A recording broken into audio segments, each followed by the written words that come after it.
Thank you. Madam Speaker, Vice President Biden, members of Congress, distinguished guests, and fellow Americans. Our Constitution declares that from time to time, the President shall give to Congress information about the state of our Union. For 220 years, our leaders have fulfilled this duty. They've done so during periods of prosperity and tranquility. And they've done so in the midst of war and depression, in moments of great strife and great struggle. It's tempting to look back on these moments and assume that our progress was inevitable, that America was always destined to succeed. But when the Union was turned back at Bull Run and the Allies first landed at Omaha Beach, victory was very much in doubt. When the market crashed on Black Tuesday and civil rights marchers were beaten on Bloody Sunday, the future was anything but certain. These were the times that tested the courage of our convictions and the strength of our Union.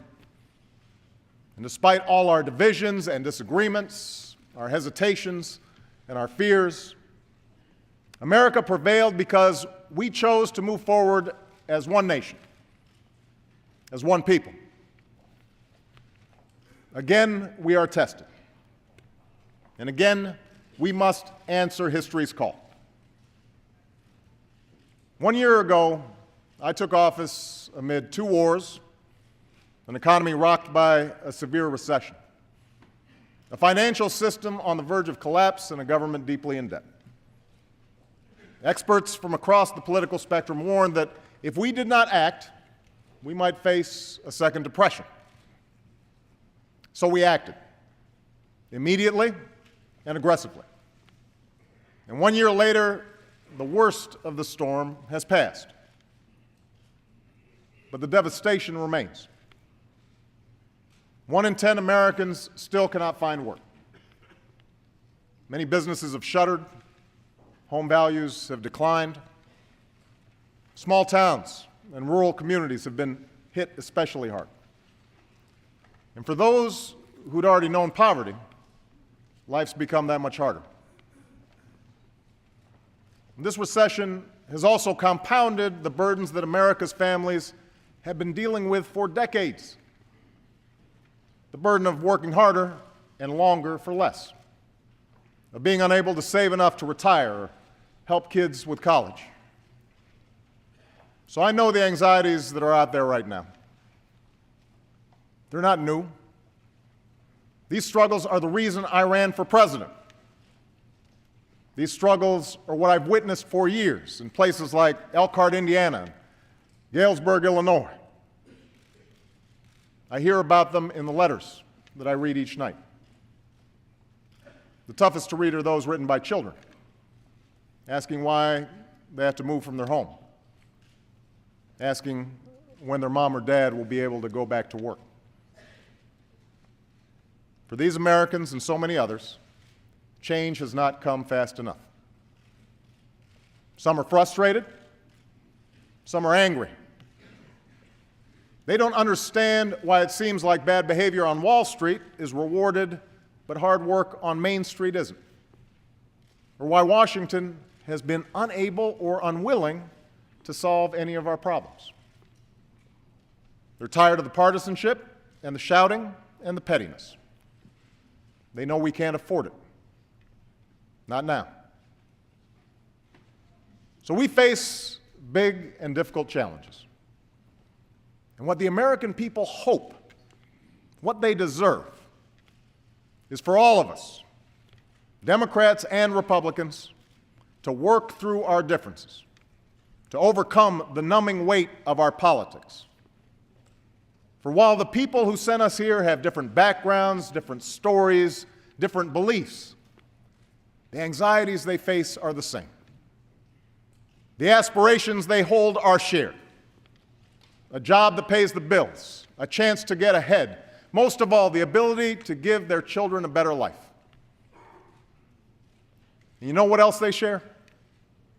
They share a stubborn resilience in the face of adversity. After one of the most difficult years in our history, they remain busy building cars and teaching kids, starting businesses and going back to school. They're coaching Little League and helping their neighbors. One woman wrote to me and said, "We are strained but hopeful, struggling but encouraged." It's because of this spirit, this great decency and great strength, that I have never been more hopeful about America's future than I am tonight.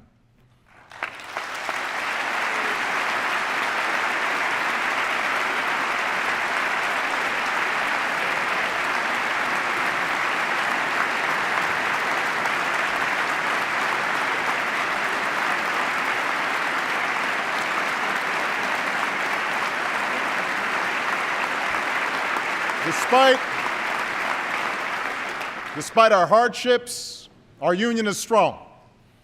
We do not give up. We do not quit. We do not allow fear or division to break our spirit.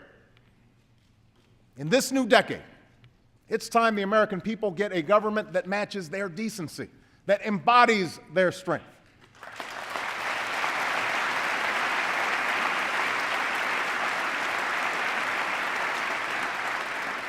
And tonight I'd like to talk about how together we can deliver on that promise. It begins with our economy. Our most urgent task upon taking office was to shore up the same banks that helped cause this crisis. It was not easy to do. And if there's one thing that has unified Democrats and Republicans, and everybody in between, it's that we all hated the bank bailout. I hated it.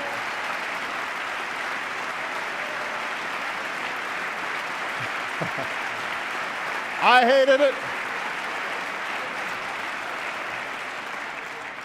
I hated it. You hated it.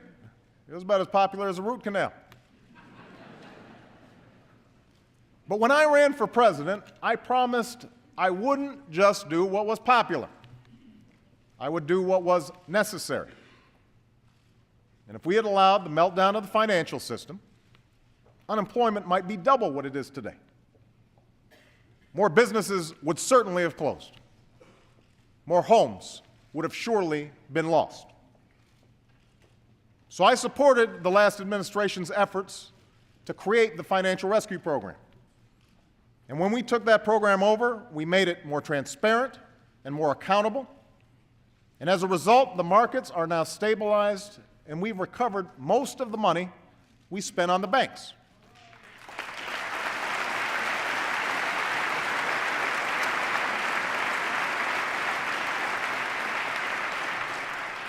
Most, but not all. To recover the rest, I've proposed a fee on the biggest banks. Now,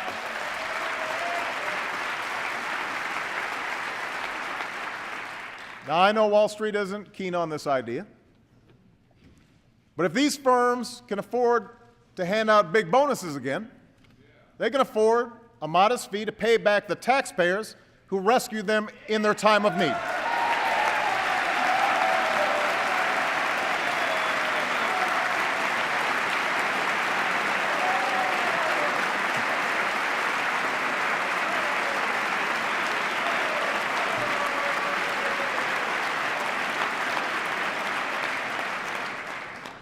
As we stabilized the financial system, we also took steps to get our economy growing again, save as many jobs as possible, and help Americans who'd become unemployed.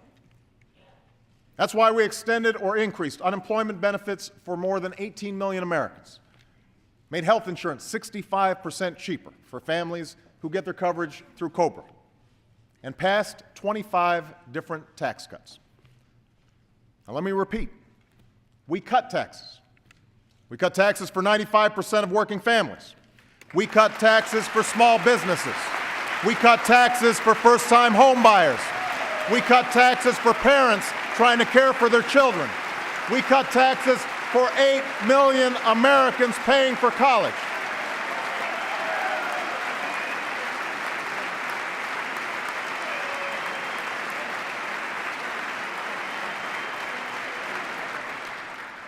I thought I'd get some applause on that one.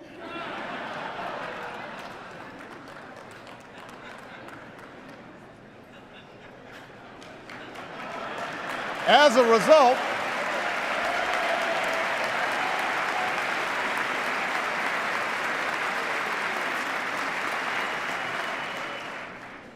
result, millions of Americans had more to spend on gas and food and other necessities, all of which helped businesses keep more workers.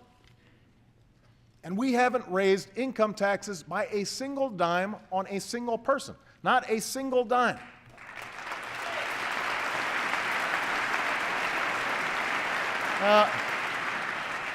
Because of the steps we took, there are about 2 million Americans working right now who would otherwise be unemployed.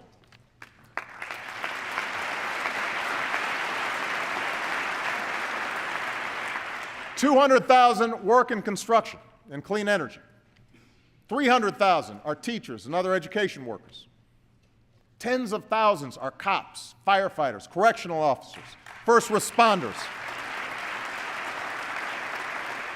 And we're on track to add another 1.5 million jobs to this total by the end of the year. The plan that has made all of this possible, from the tax cuts to the jobs, is the Recovery Act. That's right. The Recovery Act, also known as the stimulus bill.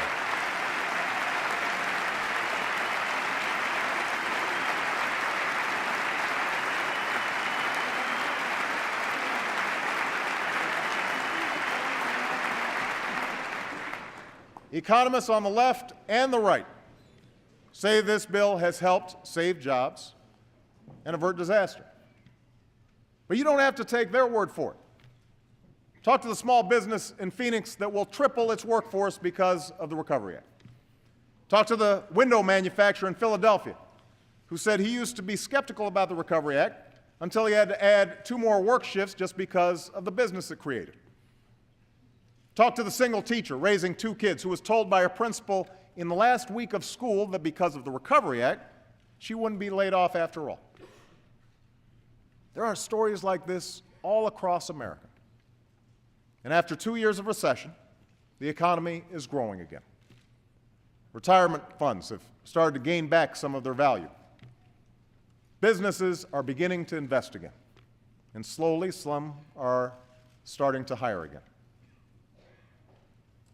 But I realize that for every success story, there are other stories of men and women who wake up with the anguish of not knowing where their next paycheck will come from, who send out resumes week after week and hear nothing in response.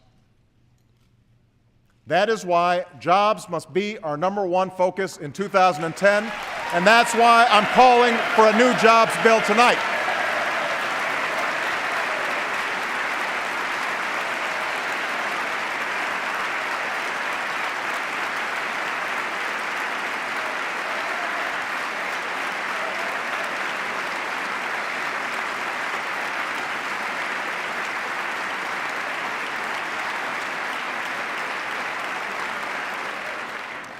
Now, the true engine of job creation in this country will always be America's businesses.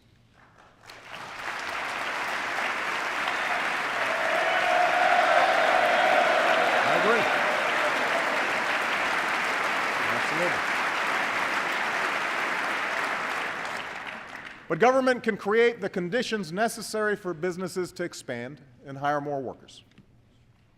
We should start where most new jobs do, in small businesses. Companies that begin when an entrepreneur takes a chance on a dream or a worker decides it's time she became her own boss. Through sheer grit and determination, these companies have weathered the recession and they're ready to grow. But when you talk to small business owners in places like Allentown, Pennsylvania, or Elyria, Ohio, you find out that even though banks on Wall Street are lending again, they're mostly lending to bigger companies. Financing remains difficult for small business owners across the country, even those that are making a profit. So tonight, I'm proposing that we take $30 billion of the money Wall Street banks have repaid and use it to help community banks give small businesses the credit they need to stay afloat.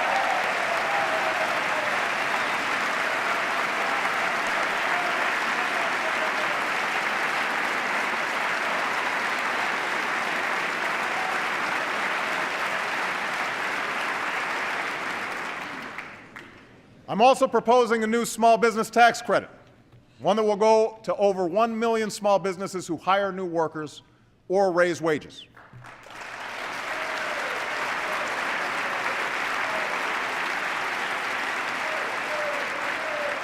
While we're at it, let's also eliminate all capital gains taxes on small business investment and provide a tax incentive for all large businesses and all small businesses to invest in new plants and equipment.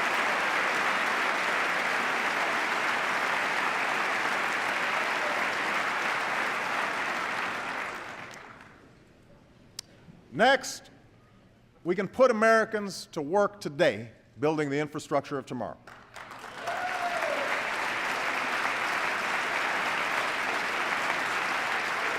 From the first railroads to the interstate highway system, our nation has always been built to compete. There's no reason Europe or China should have the fastest trains or the new factories that manufacture clean energy products. Tomorrow I'll visit Tampa, Florida, where workers will soon break ground on a new high-speed railroad funded by the Recovery Act. There are projects like that all across this country that will create jobs and help move our nation's goods, services, and information.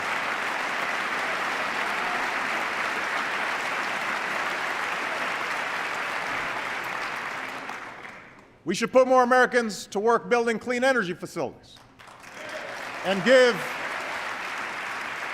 rebates to Americans who make their homes more energy efficient, which supports clean energy jobs. And to encourage these and other businesses to stay within our borders, it is time to finally slash the tax breaks for companies that ship our jobs overseas and give those tax breaks to companies that create jobs right here in the United States of America.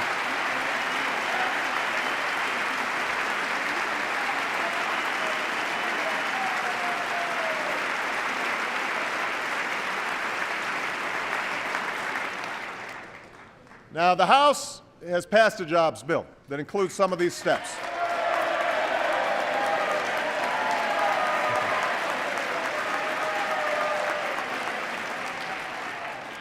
As the first order of business this year, I urge the Senate to do the same, and I know they will. They will.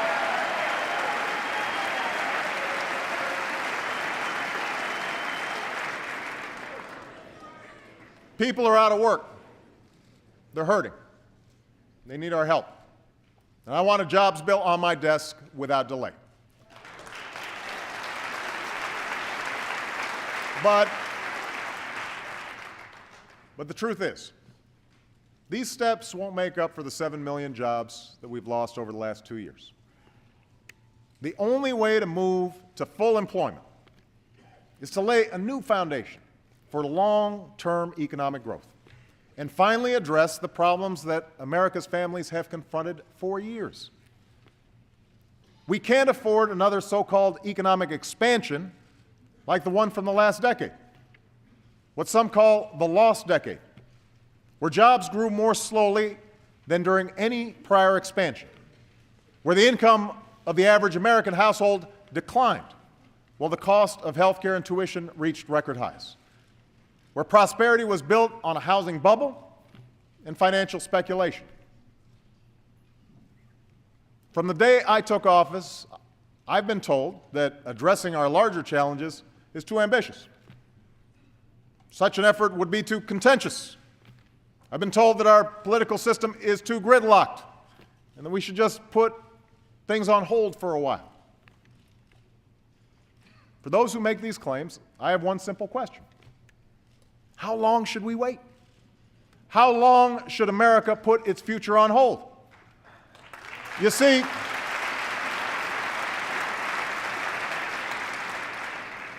Washington has been telling us to wait for decades, even as the problems have grown worse. Meanwhile, China's not waiting to revamp its economy. Germany's not waiting. India's not waiting. These nations they're not standing still. These nations aren't playing for second place. They're putting more emphasis on math and science. They're rebuilding their infrastructure. They're making serious investments in clean energy because they want those jobs. Well, I do not accept second place for the United States of America.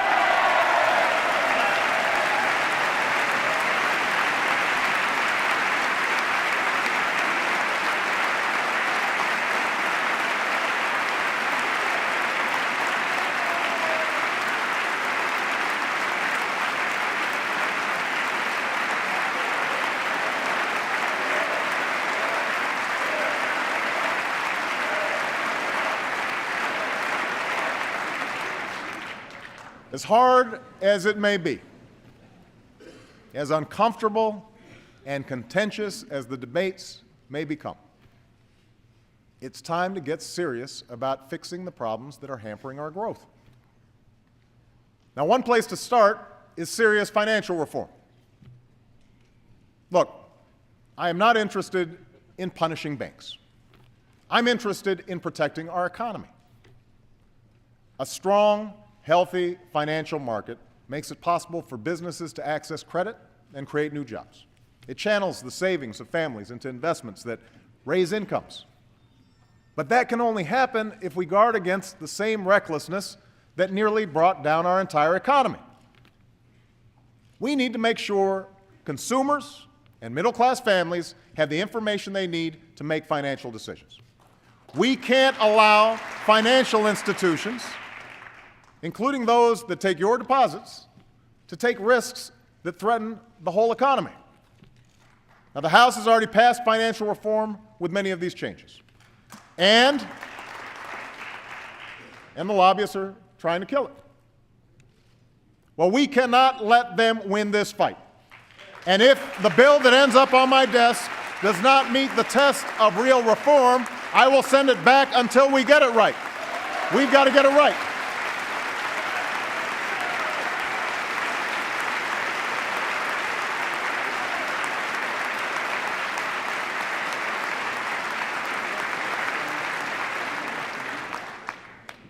Next, we need to encourage American innovation. Last year, we made the largest investment in basic research funding in history. An investment that could lead to the world's cheapest solar cells, or treatment that kills cancer cells but leaves healthy ones untouched. And no area is more ripe for such innovation than energy. You can see the results of last year's investments in clean energy. In the North Carolina company that will create 1,200 jobs nationwide helping to make advanced batteries, or in the California business that will put 1,000 people to work making solar panels. But to create more of these clean energy jobs, we need more production, more efficiency, more incentives. And that means building a new generation of safe, clean nuclear power plants in this country.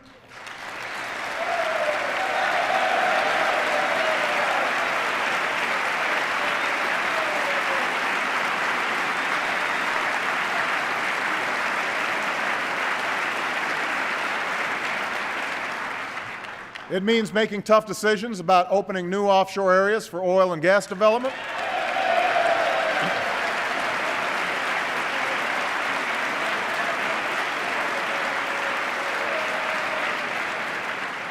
It means continued investment in advanced biofuels and clean coal technologies.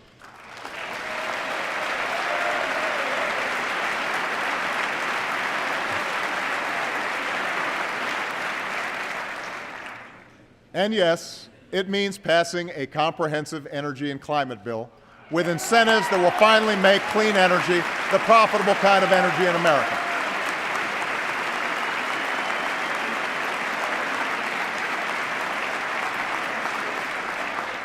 I'm grateful to the House for passing such a bill last year. And this year I'm eager to help advance the bipartisan effort in the Senate. I know there have been questions about whether we can afford such changes in a tough economy. I know that there are those who disagree with the overwhelming scientific evidence on climate change. But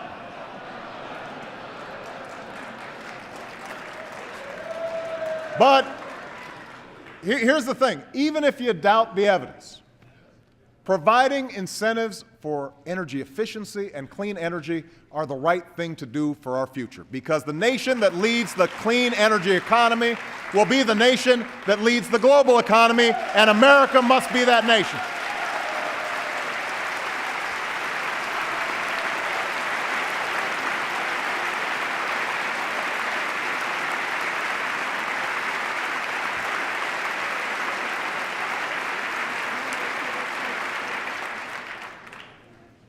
Third, we need to export more of our goods.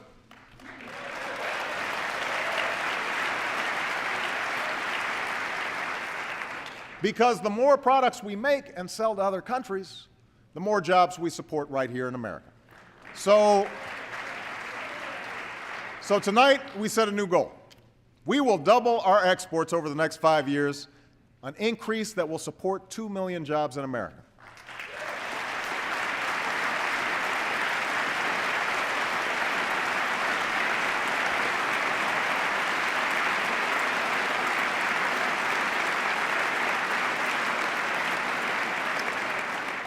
To help meet this goal, we're launching a national export initiative that will help farmers and small businesses increase their exports and reform export controls consistent with national security.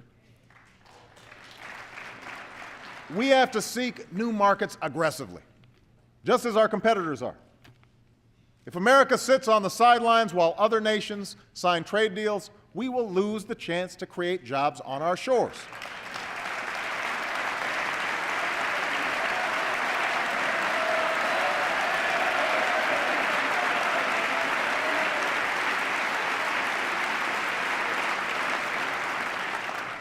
But realizing those benefits also means enforcing those agreements so our trading partners play by the rules.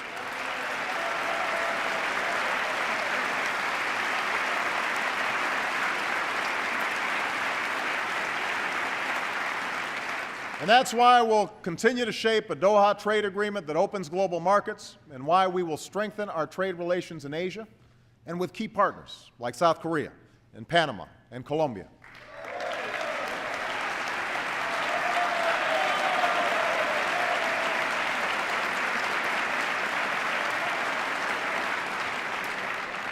Fourth, we need to invest in the skills and education of our people.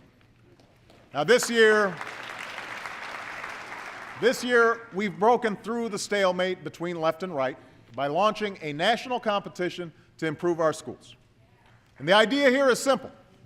Instead of rewarding failure, we only reward success. Instead of funding the status quo, we only invest in reform. Reform that raises student achievement, inspires students to excel in math and science, and turns around failing schools that steal the future of too many young Americans, from rural communities to the inner city.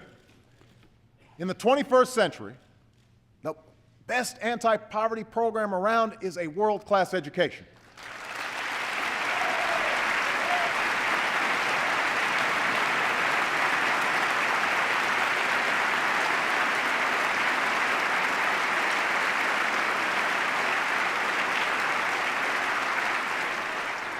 And in this country, the success of our children cannot depend more on where they live than on their potential.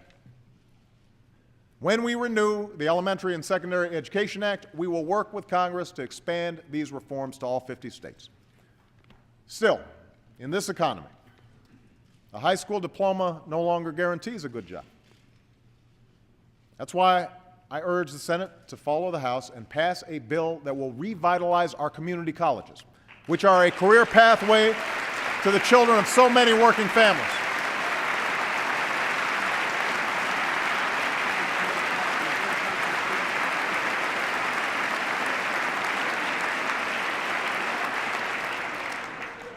To make college more affordable, this bill will finally end the unwarranted taxpayer subsidies that go to banks for student loans.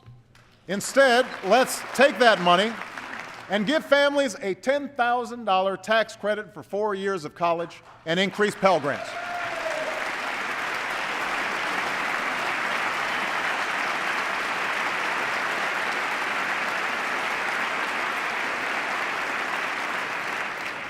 And let's tell another 1 million students that when they graduate, they will be required to pay only 10% of their income on student loans. And all of their debt will be forgiven after 20 years, and forgiven after 10 years if they choose a career in public service. Because in the United States of America, no one should go broke because they chose to go to college.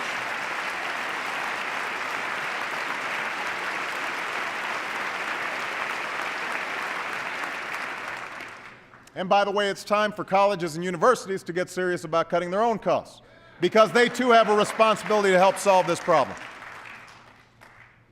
Now, the price of college tuition is just one of the burdens facing the middle class. That's why last year I asked Vice President Biden to chair a task force on middle-class families. That's why we're nearly doubling the child care tax credit and making it easier to save for retirement by giving access to every worker a retirement account and expanding the tax credit for those who start a nest egg. That's why we're working to lift the value of a family's single largest investment, their home. The steps we took last year to shore up the housing market have allowed millions of Americans to take out new loans and save an average of $1,500 on mortgage payments. This year, we will step up refinancing so that homeowners can move into more affordable mortgages. And it is precisely to relieve the burden on middle-class families that we still need health insurance reform.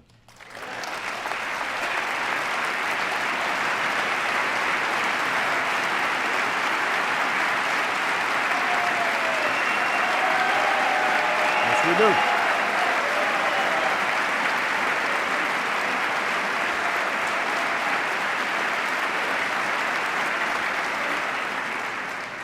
Now, let's clear a few things up.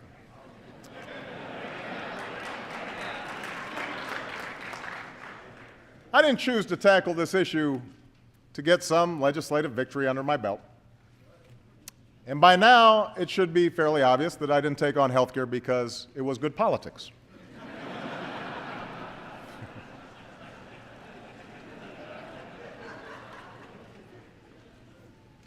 I took on health care because of the stories I've heard from Americans with pre-existing conditions whose lives depend on getting coverage, patients who've been denied coverage, families, even those with insurance, who are just one illness away from financial ruin. After nearly a century of trying, Democratic administrations, Republican administrations, we are closer than ever to bringing more security to the lives of so many Americans. The approach we've taken would protect every American from the worst practices of the insurance industry. It would give small businesses and uninsured Americans a chance to choose an affordable health care plan in a competitive market. It would require every insurance plan to cover preventive care. And by the way, I want to acknowledge our First Lady, Michelle Obama, who this year is creating a national movement to tackle the epidemic of childhood obesity and make kids healthier. Thank you, honey.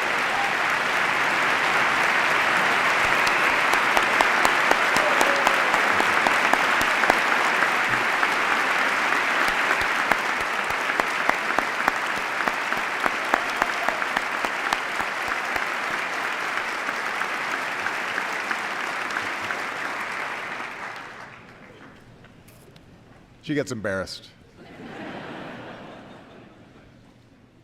Our approach would preserve the right of Americans who have insurance to keep their doctor and their plan.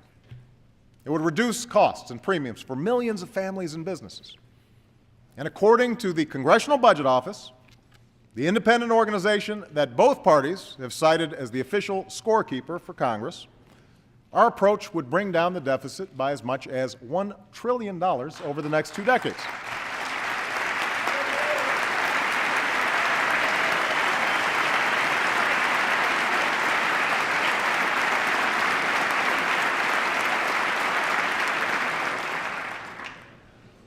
Still, this is a complex issue, and the longer it was debated, the more skeptical people became. I take my share of the blame for not explaining it more clearly to the American people. And I know that with all the lobbying and horse trading, the process left most Americans wondering, what's in it for me? But I also know this problem is not going away. By the time I'm finished speaking tonight, more Americans will have lost their health insurance. Millions will lose it this year. Our deficit will grow. Premiums will go up. Patients will be denied the care they need. Small business owners will continue to drop coverage altogether. I will not walk away from these Americans, and neither should the people in this chamber.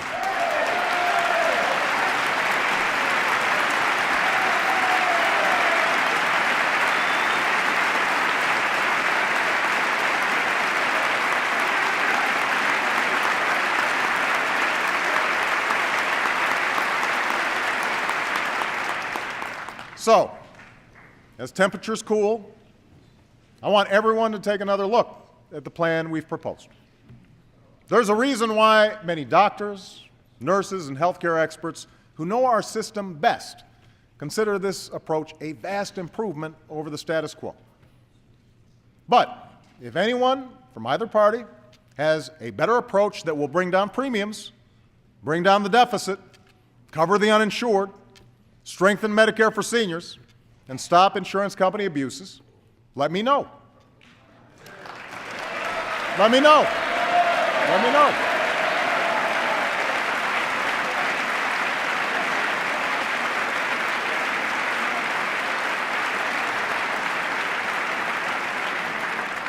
I'm eager to see it. Here's what I ask Congress, though. Don't walk away from reform. Not now. Not when we are so close. Let us find a way to come together and finish the job for the American people. Let's get it done. Let's get it done.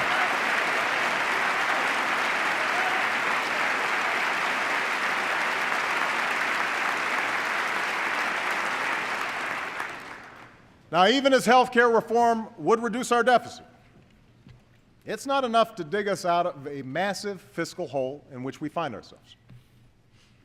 It's a challenge that makes all others that much harder to solve, and one that's been subject to a lot of political posturing. So let me start the discussion of government spending by setting the record straight. At the beginning of the last decade,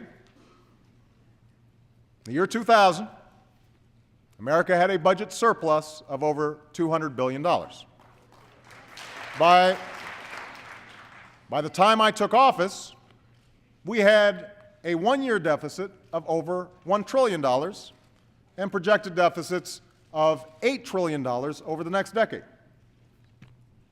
Most of this was the result of not paying for 2 wars, 2 tax cuts, and an expensive prescription drug program. On top of that, the effects of the recession put a $3 trillion hole in our budget. All this was before I walked in the door. Now,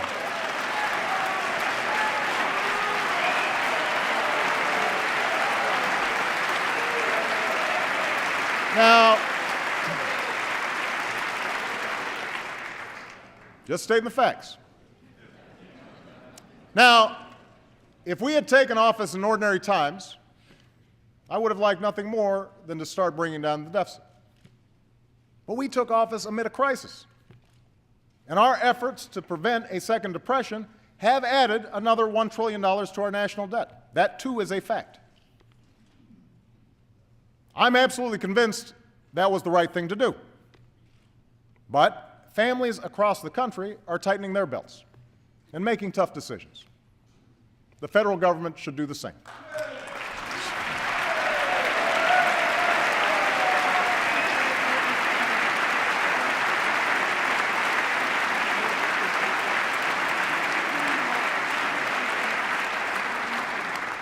So tonight, I'm proposing specific steps to pay for the $1 trillion that it took to rescue the economy last year. Starting in 2011, we are prepared to freeze government spending for 3 years. Spending related to our national security, Medicare, Medicaid, and Social Security will not be affected. But all other discretionary government programs will. Like any cash-strapped family, we will work within a budget to invest in what we need and sacrifice what we don't. And if I have to enforce this discipline by veto, I will.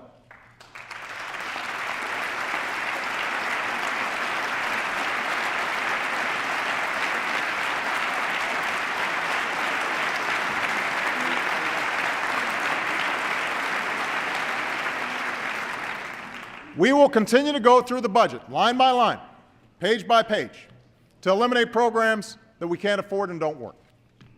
We've already identified $20 billion in savings for next year. To help working families, we'll extend our middle-class tax cuts. But at a time of record deficits, we will not continue tax cuts for oil companies, for investment fund managers, and for those making over $250,000 a year. We just can't afford it. Now, even after paying for what we spent on my watch, we'll still face the massive deficit we had when I took office. More importantly, the cost of Medicare, Medicaid, and Social Security will continue to skyrocket. That's why I've called for a bipartisan fiscal commission, modeled on a proposal by Republican Judd Gregg and Democrat Kent Conrad. This can't be one of those Washington gimmicks that lets us pretend we solve a problem. The Commission will have to provide a specific set of solutions by a certain deadline. Yesterday, the Senate blocked a bill that would have created this commission. So I'll issue an executive order that will allow us to go forward, because I refuse to pass this problem on to another generation of Americans.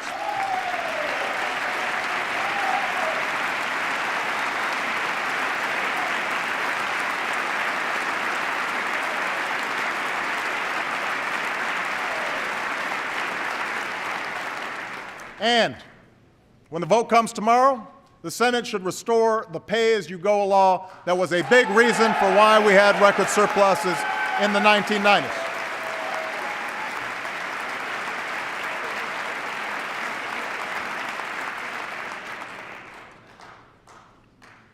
Now, I know that some in my own party will argue that we can't address the deficit or freeze government spending when so many are still hurting. And I agree, which is why this freeze won't take effect until next year, when the economy is stronger. That's how budgeting works.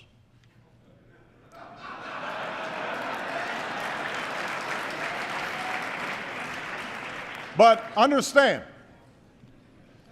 if we don't take meaningful steps to rein in our debt, it could damage our markets, increase the cost of borrowing, and jeopardize our recovery, all of which would have an even worse effect on our job growth and family incomes. From some on the right, I expect we'll hear a different argument. That if we just make fewer investments in our people, extend tax cuts, including those for the wealthier Americans, eliminate more regulations, maintain the status quo on health care, our deficits will go away. The problem is, that's what we did for 8 years.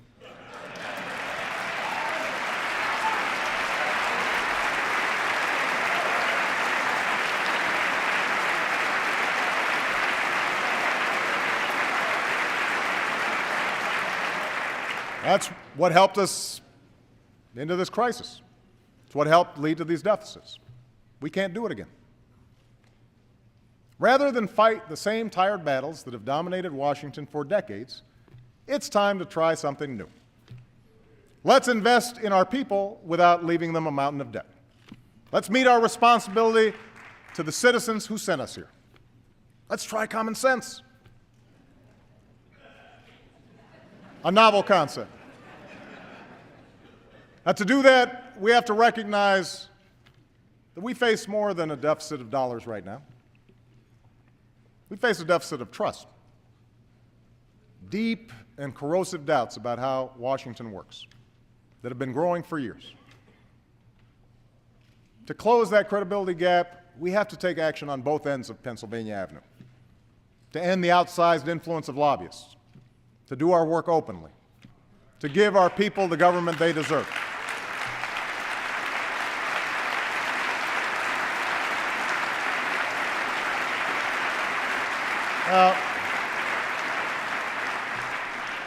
That's what I came to Washington to do.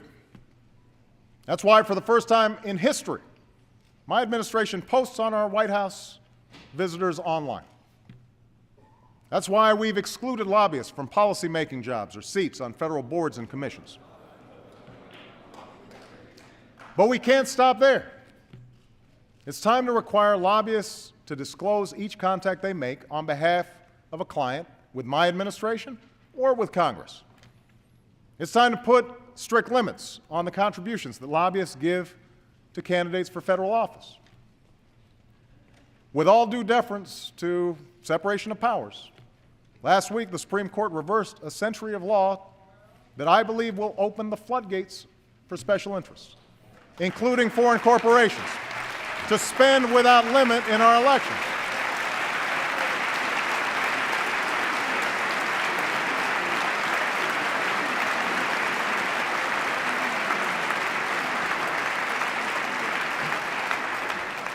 I don't think American elections should be bankrolled by America's most powerful interests, or worse, by foreign entities. They should be decided by the American people. And I'd urge Democrats and Republicans to pass a bill that helps correct some of these problems. I'm also calling on Congress to continue down the path of earmark reform. Democrats and Republicans.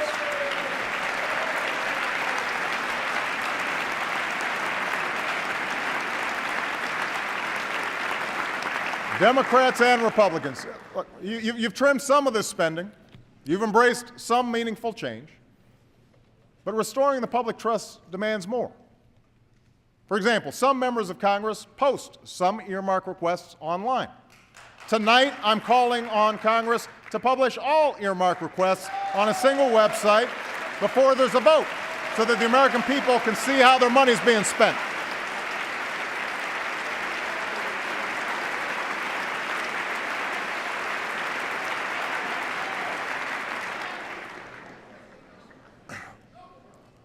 Of course, none of these reforms will even happen if we don't also reform how we work with one another. Now, I'm not naive. I never thought that the mere fact of my election would usher in peace and harmony in some post-partisan era. I knew that both parties have fed divisions that are deeply entrenched. And on some issues, there are simply philosophical differences that will always cause us to part ways. These disagreements about the role of government in our lives, about our national priorities and our national security, they've been taking place for over 200 years. They're the very essence of our democracy. But what frustrates the American people is a Washington where every day is election day. We can't wage a perpetual campaign where the only goal is to see who can get the most embarrassing headlines about the other side. A belief that if you lose, I win. Neither party should delay or obstruct every single bill just because they can. The confirmation of, I'm speaking to both parties now, the confirmation of well-qualified public servants shouldn't be held hostage to the pet projects or grudges of a few individual senators.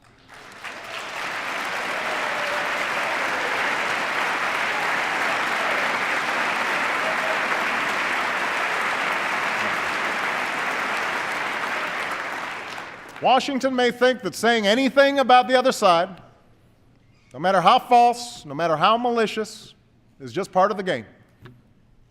But it's precisely such politics that has stopped either party from helping the American people. Worse yet, Worse yet, it's sowing further division among our citizens, further distrust in our government.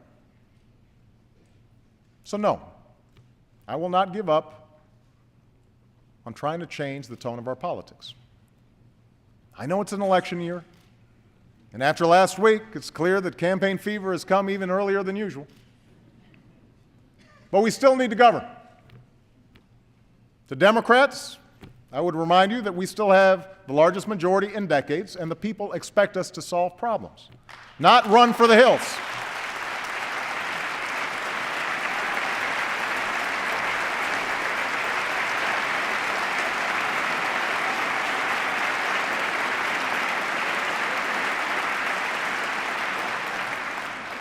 And if the Republican leadership is going to insist that 60 votes in the Senate are required to do any business at all in this town, a supermajority, then the responsibility to govern is now yours as well.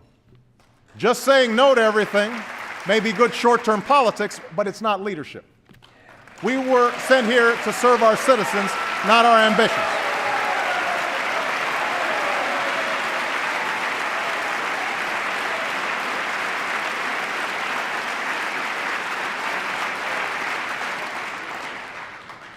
So let's show the American people that we can do it together. This week I'll be addressing a meeting of the House Republicans. I'd like to begin monthly meetings with both Democratic and Republican leadership. I know you can't wait.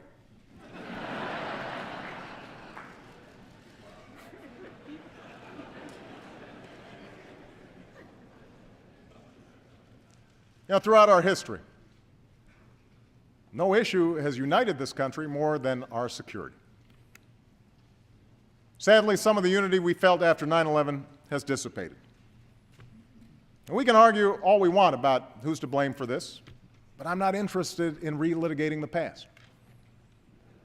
I know that all of us love this country. All of us are committed to its defense. So let's put aside the schoolyard taunts about who's tough. Let's reject the false choice between protecting our people and upholding our values. Let's leave behind the fear and division and do what it takes to defend our nation and forge a more hopeful future for America and for the world.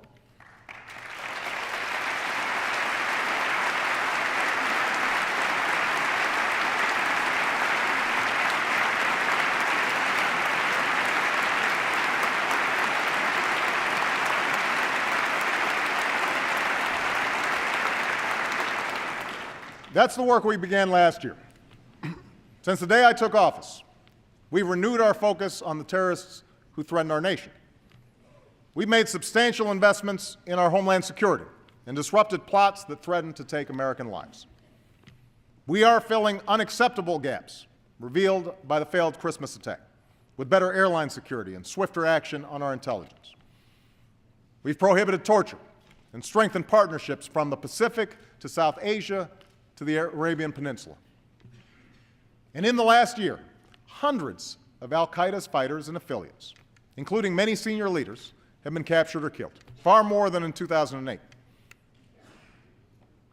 And in Afghanistan, we're increasing our troops and training Afghan security forces so they can begin to take the lead in July of 2011 and our troops can begin to come home.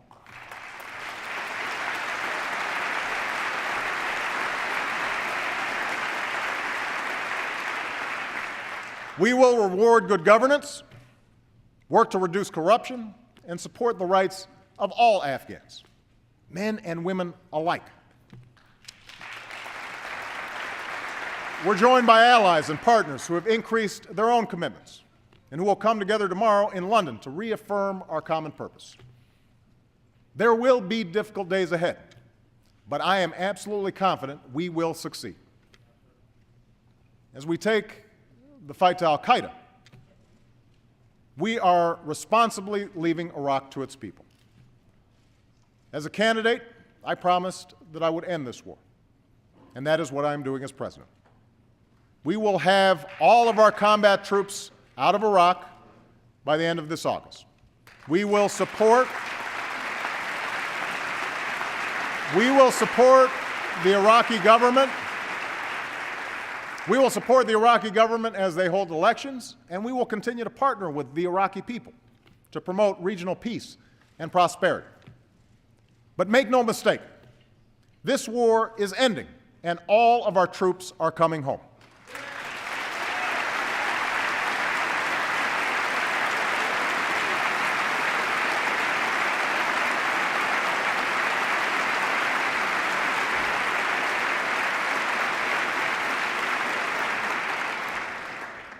Tonight, all of our men and women in uniform, in Iraq, in Afghanistan, and around the world, they have to know that they have our respect, our gratitude, our full support. And just as they must have the resources they need in war, we all have a responsibility to support them when they come home.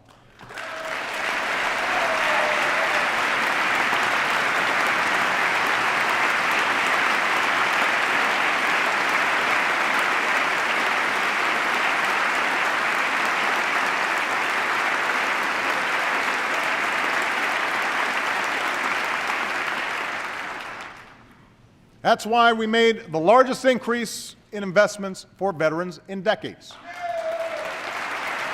Last year.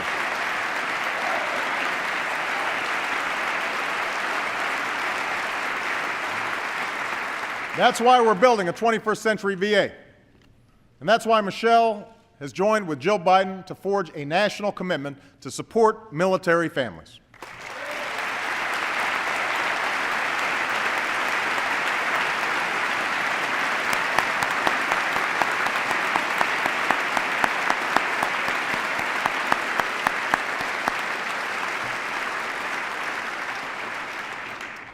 Now, even as we prosecute two wars, we're also confronting perhaps the greatest danger to the American people, the threat of nuclear weapons.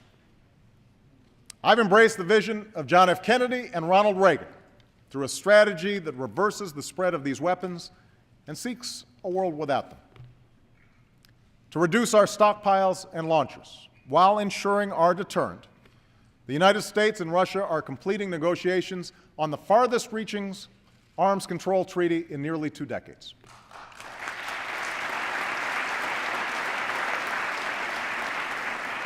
And at April's Nuclear Security Summit, we will bring 44 nations together here in Washington, D.C. behind a clear goal: securing all vulnerable nuclear materials around the world in 4 years so that they never fall into the hands of terrorists.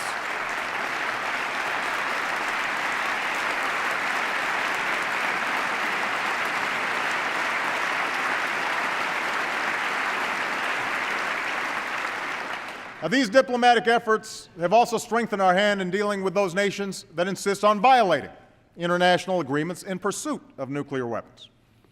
That's why North Korea now faces increased isolation and stronger sanctions, sanctions that are being vigorously enforced. That's why the international community is more united and the Islamic Republic of Iran is more isolated. And as Iran's leaders continue to ignore their obligations, there should be no doubt they too will face growing consequences. That is a promise.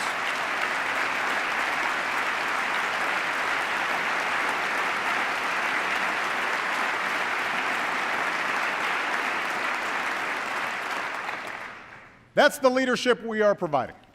Engagement that advances the common security and prosperity of all people. We're working through the G20 to sustain a lasting global recovery. We're working with Muslim communities around the world to promote science and education and innovation. We have gone from a bystander to a leader in the fight against climate change. We're helping developing countries to feed themselves and continuing the fight against HIV/AIDS. And we are launching a new initiative that will give us the capacity to respond faster and more effectively to bioterrorism or an infectious disease, a plan that will counter threats at home and strengthen public health abroad. As we have for over 60 years, America takes these actions because our destiny is connected to those beyond our shores. But we also do it because it is right. That's why, as we meet here tonight, over 10,000 Americans are working with many nations to help the people of Haiti recover and rebuild.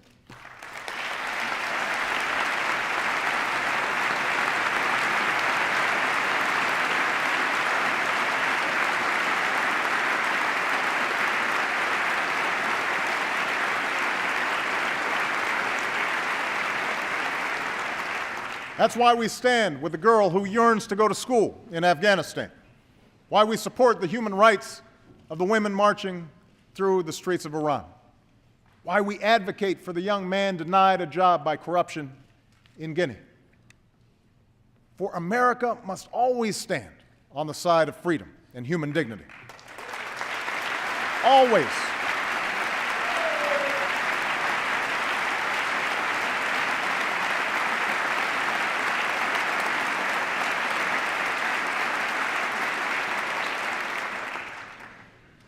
Abroad, America's greatest source of strength has always been our ideals. The same is true at home. We find unity in our incredible diversity, drawing on the promise enshrined in our Constitution. The notion that we're all created equal, that no matter who you are or what you look like, if you abide by the law, you should be protected by it. If you adhere to our common values, you should be treated no different than anyone else.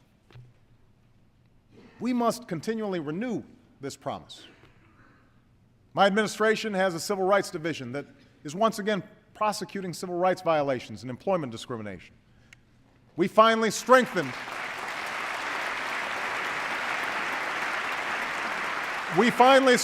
our laws to protect against crimes driven by hate. This year, I will work with Congress and our military to finally repeal the law that denies gay Americans the right to serve the country they love because of who they are. It's the right thing to do.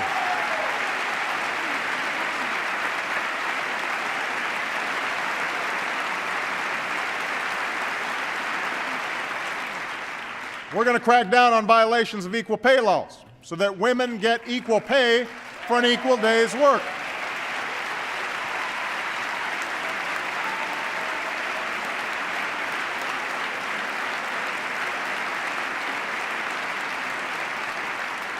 And we should continue the work of fixing our broken immigration system to secure our borders and enforce our laws and ensure that everyone who plays by the rules can contribute to our economy and enrich our nations.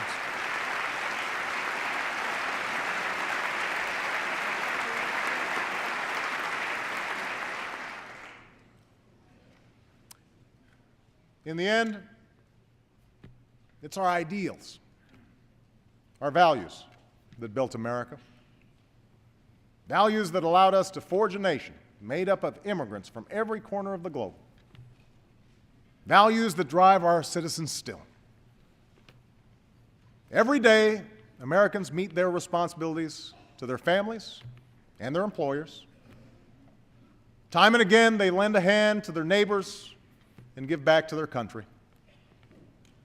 They take pride in their labor and are generous in spirit. These aren't Republican values or Democratic values that they're living by, business values or labor values. They're American values.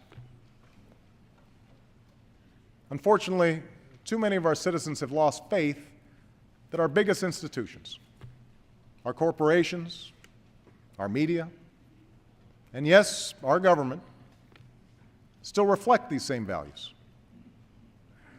Each of these institutions are full of honorable men and women doing important work that helps our country prosper. But each time a CEO rewards himself for failure, or a banker puts the rest of us at risk for his own selfish gain, people's doubts grow.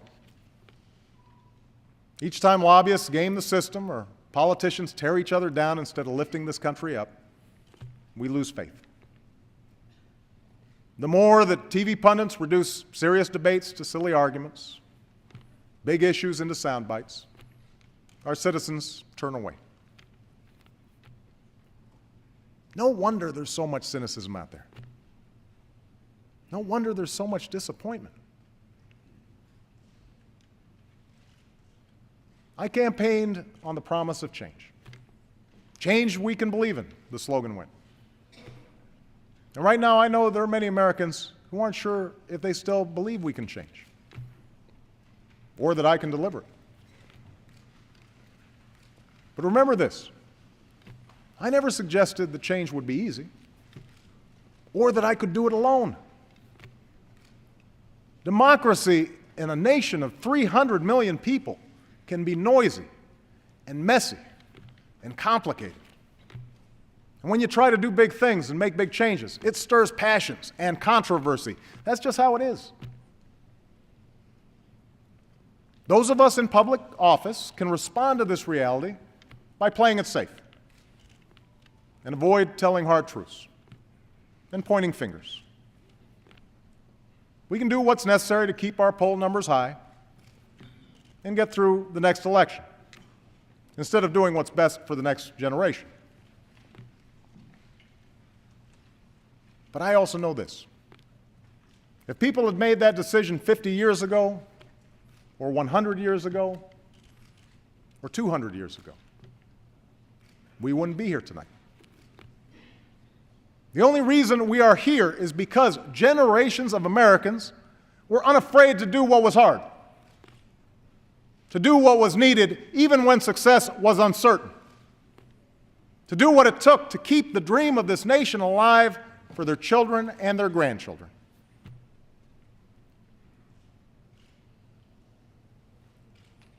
Our administration has had some political setbacks this year, and some of them were deserved. But I wake up every day knowing that they are nothing compared to the setbacks that families all across this country have faced this year. And what keeps me going, what keeps me fighting, is that despite all these setbacks, that spirit of determination and optimism, that fundamental decency that has always been at the core of the American people, that lives on. It lives on in the struggling small business owner who wrote to me of his company. None of us, he said, are willing to consider even slightly that we might fail. It lives on in the woman who said that even though she and her neighbors have felt the pain of recession, we are strong, we are resilient, we are American. It lives on in the 8-year-old boy in Louisiana who just sent me his allowance and asked if I would give it to the people of Haiti. And it lives on in all the Americans who've dropped everything to go someplace they've never been and pull people they've never known from the rubble, prompting chants of USA, USA, USA, when another life was saved. The spirit that has sustained this nation for more than 2 centuries lives on in you, its people. We have finished a difficult year. We have come through a difficult decade. But a new year has come. A new decade stretches before us. We don't quit. I don't quit. Let's seize this moment to start anew, to carry the dream forward, and to strengthen our union once more. Thank you. God bless you. And God bless the United States of America.